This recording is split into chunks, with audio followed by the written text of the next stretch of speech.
Fala galera, aqui é o Moa e hoje a gente vai falar sobre o time do terror, o Brooklyn Nets, o time com 1 milhão de All-Stars no elenco. E essa temporada de 2021 vem sendo bastante movimentada, principalmente nas trocas de jogadores, em particular no time do Brooklyn Nets, que começou o seu movimento aí para a temporada de 2020, trazendo o Kevin Durant para se juntar ao Kyrie Irving, porém por conta de uma lesão seríssima, né, principalmente para o basquete, que foi o tendão de Aquiles, o Kevin Durant acabou não jogando, então toda a expectativa estava para esse time da temporada de 2021, que tá dando muita polêmica. E a polêmica que eu tô falando é porque não dá pra você contar com um time, apesar de serem ótimos jogadores, só contar com o Kyrie Irving e com o Kevin Durant. São um dos melhores jogadores da história, sem dúvida, porém só os dois jogadores não vai ganhar um título. Então o Nets tinha que formar uma equipe em volta desses jogadores.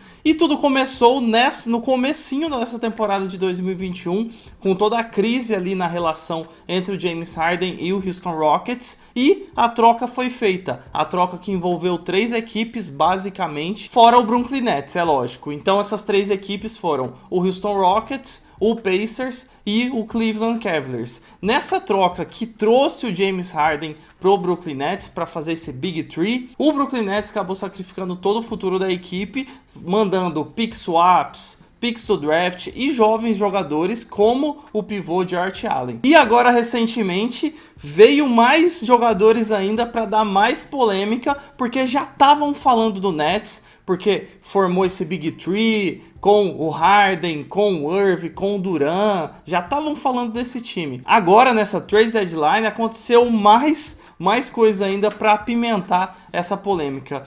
A primeira foi a vinda do Blake Griffin do Detroit Pistons para o Brooklyn Nets. Na verdade, a vinda do Blake Griffin não foi exatamente na trade deadline, foi um pouco antes. O Detroit Pistons provavelmente viu o mercado, viu que eles não iam conseguir nada com o Blake Griffin e acabaram dando buyout aí. Buyout nada mais é do que uma negociação entre o time e o jogador, meio que para mandar ele embora, quando o jogador não tá rendendo o que o time esperava. Um acordo mútuo, manda esse jogador embora, eles acordam ali os salários e tudo mais, e mandam. E o Brooklyn Nets pegou o Blake Griffin, que era uma peça de defesa que precisava para essa equipe, e agora no final da trade deadline, que terminou dia 25 de março de 2021, o Brooklyn Nets, que aí apimentou mais ainda toda essa polêmica em volta do time, de questão de panela e de tudo mais, foi a vinda do LaMarcus Aldridge do San Antonio Spurs, que também aconteceu a mesma coisa. O Spurs não conseguiu nenhuma troca envolvendo o LaMarcus Aldridge e acabou dando um buyout aí, negociou salário e tudo e mandou ele embora, e aí ele ficou livre para assinar com qualquer equipe. Então, o que apimentou toda essa treta, né? Toda essa polêmica em volta do Nets foi a vinda do Griffin e do LaMarcus Aldridge. E com essas vindas, o Brooklyn Nets vira uma equipe somando as aparições dos jogadores em All-Star Game, a gente vai ter mais de 40 aparições, fora prêmios de MVP, fora títulos que alguns jogadores têm. Então, esse time é um super time?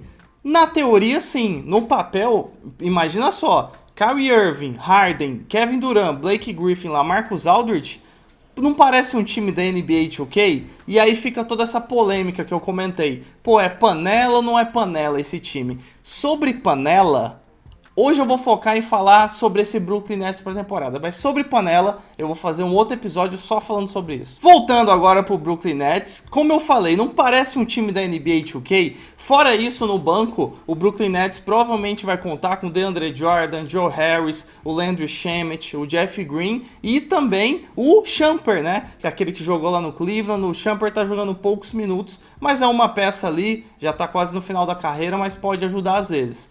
Então, o Brooklyn Nets trouxe esses jogadores, o Griffin e o LaMarcus Aldridge, para compor a equipe, porque estava precisando. Lembra que a gente comentou no começo? Só o Kevin Durant e o Kyrie Irving não ia dar para levar esse time até um título, que é o objetivo principal. Agora falando do Blake Griffin e do LaMarcus Aldridge especificamente, porque foram eles dois que trouxeram toda essa polêmica, se é uma panela, se é um super time e tudo isso. É lógico que vamos fazer um contexto. O LaMarcus Aldridge e o Blake Griffin, quando a gente olha pra eles, até eu comentei, pô, não parece um time de 2K, é panela, não é panela? A gente tá lembrando deles com a lembrança boa. O Blake Griffin, aquele que fez no campeonato de enterrada, que pulou um carro, aquele que fazia ponte aérea junto com o DeAndre Jordan, que o Chris Paul lá no Clippers mandava pra eles. O LaMarcus Aldridge no seu tempo do auge. Então a gente tá com a memória daquela época boa desses jogadores. Só que vamos ver o contexto atual.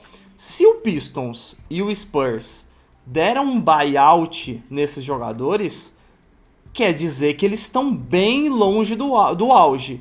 Ou seja, olha só o que o Pistons e o Spurs fizeram. Ó, eu tenho o Griffin e o LaMarcus Aldridge, porém, eu não quero ter eles mais. Eles em quadra estão prejudicando mais a equipe do que fora. Então eu prefiro mandar eles embora, fazer um acordo de salário ou até pagar o salário deles inteiro. Mas eu não quero eles aqui. Olha só o que aconteceu com eles. Para um jogador chegar nesse ponto, quer dizer que ele tá mal. Ou ele, não só na quadra em si, ou ele tá desmotivado, ou com lesão, ou N coisas podem estar acontecendo. Então, o contexto que esses jogadores vêm pro Nets, eles estão mal. Só para trazer um pouco para números, para descrever isso, os dois vinham mais ou menos de 12 pontos por jogo, mais ou menos ali 5 rebotes por jogo. O Griffin com 4 assistências por jogo e o Aldridge com 1.7, 2. E o Griffin com 36% de field goal e o LaMarcus Aldridge com 46%. Então, os números não mentem. Eles não estavam contribuindo muito para suas equipes. Jogadores desse tamanho pegar 4, 5 rebotes por jogo é complicado, porque é a característica das posições deles. Os dois, quando eu tô gravando esse episódio, já estrearam. É lógico que não tiveram atuações gigantescas. O Blake Griffin, principalmente, que não dava uma enterrada, que é a sua grande característica há 1 ano e meio, quase 2 aí, já deu enterrada, já matou bola de 3, já deu rebodank, já pegou ponte aérea. Então o Blake Griffin tá se mostrando um jogador diferente do que esses números que a gente acabou de comentar. O LaMarcus Aldridge já fez a sua estreia também, com uma pontuação menor, é lógico que foi só um jogo, tá muito no começo, eles têm que pegar ritmo de jogo, têm que pegar entrosamento com a equipe, então esse final da temporada regular vai ser perfeito para eles irem se encaixando na equipe. Fechando, o que eu acho desse Brooklyn Nets, o que eu acho da vinda do Blake Griffin e do LaMarcus Aldridge? Eu acredito que o Brooklyn Nets se movimentou, que era o que o Kevin Durant e principalmente o Kyrie Irving, que estava no começo, queriam, que esse time trouxesse peças para compor, principalmente a defesa, que era uma fraqueza muito grande da equipe, e o banco de reservas, que era outro problema da equipe, já que eles mandaram o LeVert e o Jarrett Allen embora para trazer o Harden. Então agora, eu ainda acredito, como eu comentei, esse quinteto All-Star não vai ser o time titular, que é Irving, Harden, Kevin Durant, Blake Griffin, LaMarcus Aldridge. Assim, o Griffin e o Aldridge tem que melhorar muito essa temporada para os playoffs, esse ser o time titular. Mas eu acredito que em alguns momentos do jogo o Mike D'Antoni, o Steve Nash vão colocar esse quinteto aí em quadra, sim. Porém, de início, eu acredito que o DeAndre Jordan continue, o Joe Harris também continue no time titular, e eles vão colocando ali o Blake Griffin, vão colocando o Aldridge, para eles irem ganhando o ritmo de jogo. Esses dois jogadores, como a gente comentou, eles não vêm do seu auge. Porém, quando você tá num time que não tá brigando, principalmente o Griffin no Detroit Pistons, que estava em último do leste, cara, o jogador acaba não se motivando muito. Ele que já vinha de lesão, já tava mal, vinha de um histórico ruim.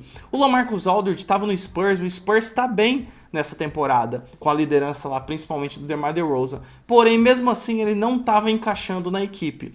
Eu acredito que, uma injeção de ânimo maior do que essa, não tem como. Você chegar numa equipe com Harden, Irving e Kevin Durant, uma equipe que agora está no primeiro lugar da Conferência Leste, Pô, não tem injeção de ânimo melhor que essa, um time que já era candidato à final de conferência e provavelmente à final da NBA, agora fica mais ainda. Então o Griffin já tá dando um resultado, mesmo que pequeno, ele tá evoluindo nos jogos, já tá dando mais resultado que tava no Pistons, e eu acredito também que o Aldridge vai contribuir para esse time, não vai ser aquele LaMarcus Aldridge do auge, acho que o Blake Griffin também não vai ser, espero que seja, porque a gente que ama basquete vai querer ver eles bem, mas eu acho bem difícil, principalmente nessa temporada. Pelo menos motivação e ânimo eles têm, porque eles estão num time incrível, né? Então eu acho assim, pelo contexto do Nets, foi uma ótima aquisição. Pô, pegou 2 jogadores desse, o Blake Griffin, que vai contribuir na defesa e principalmente nas assistências, ele é um jogador que dá muita assistência, e o LaMarcus Aldridge também é um jogador grande, que vai contribuir um pouco na defesa e no ataque também. Pegaram esses jogadores de graça, praticamente de graça, 1 milhão e pouco para um e 800, 900 mil dólares por um ano para outro. De graça, de graça. Cara, as outras equipes não conseguiram pegar, o Nets foi lá, fez a proposta, eles aceitaram, pelo preço tá ótimo, não sei por que estão reclamando.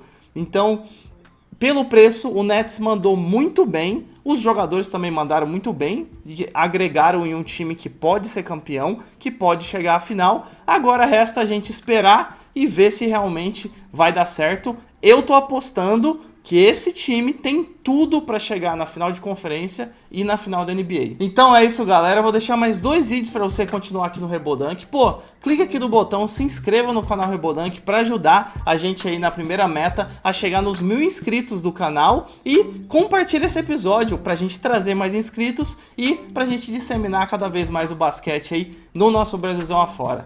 Então é isso, valeu, falou!